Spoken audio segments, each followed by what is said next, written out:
Alright, ladies and gentlemen, welcome to your fourth MySQL tutorial. And now that we have some data to play with, let's go ahead and play with it.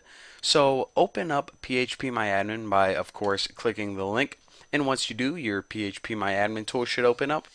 Now, let's go ahead and start with some really simple commands. Now, in order to type in these commands, you always go up to this SQL tab. Now, whenever you click it, you have this text box that opens up, and this is where you're going to be writing your commands. So let's start with something very simple. Type in show databases. And once your command is complete, just go ahead and click go and check it out. Whenever you hit go, it says your SQL query has been executed successfully.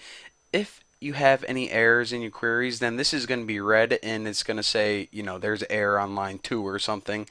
But anyways, what this query does, whenever we see show databases, it basically lists all of the databases in your server. So right now we have information schema or schema, however the heck you say it.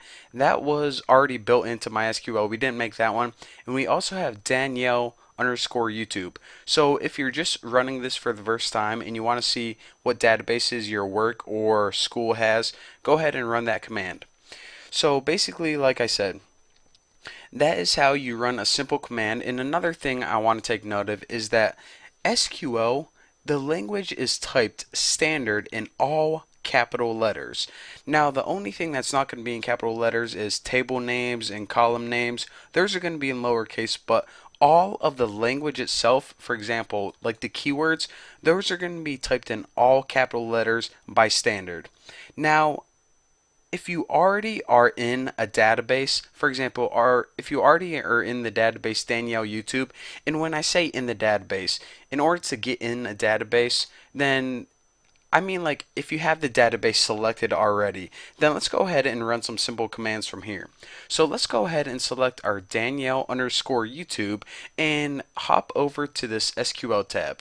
Now that we have this database selected, let's see what tables we have in this database. So I'm going to go ahead and run the command show tables, and I'm going to go ahead and hit go and see what tables we have in here. Well, right now we only have the customers tables, so that is basically what the command does.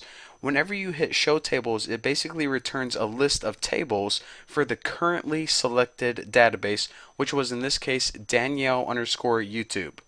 So what if we want to, I don't know, see all the column names for a specific table? Well, of course, go up to this SQL and again, make sure we're going to be working in Danielle_YouTube for the rest of these tutorials. So basically, I want to see all of the column names from the table customers, because remember, customers, if we click on it, we can see that it has ID, name, address, city, state, and zip, but we want to do it through SQL because that's what we're learning. So go ahead in your SQL tab, and in order to do that, hit show columns, I always spell columns wrong, from, and remember, like I said, the language SQL is all in caps, but your table names are in lowercase, so customers. So show columns from customers, whenever you run this command, what it's going to do is it's going to return the names of the columns, for example, ID, name, address, city, state, zip, basically those categories, as well as some other information, and we'll cover this other information later on. This is the type of data, and like I said, I'm going to be covering this later on, but one key thing I want to point out is this PRI, that stands for primary key. Now, remember in the first tutorial, I told you guys about primary key was pretty much the one thing in your table that you can't have repeated. So if we look, it says the ID was the primary key, and that's why all of these numbers are unique.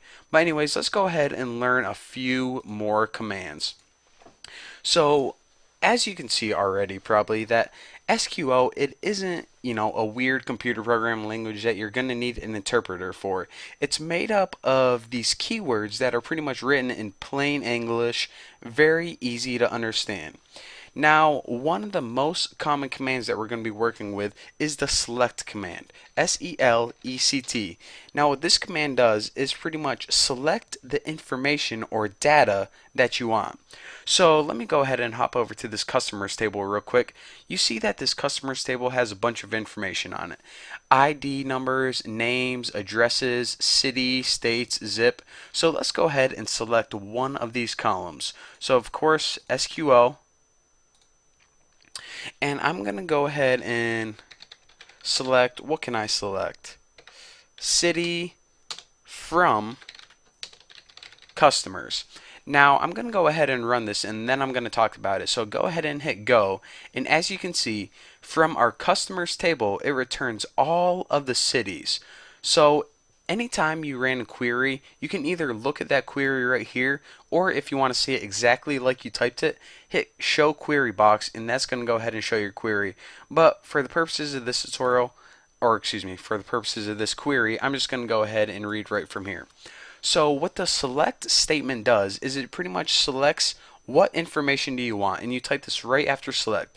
So we want to select the city from, and from is a keyword, what table. So basically we wanted to select what information, the city, from what table, customers, it's our only table we have to work with right now. And there you go. There you have it. The results of our query. And by the way, I probably should have mentioned this a while ago. Whenever I say query, I just mean a command or instruction that we're telling MySQL to do.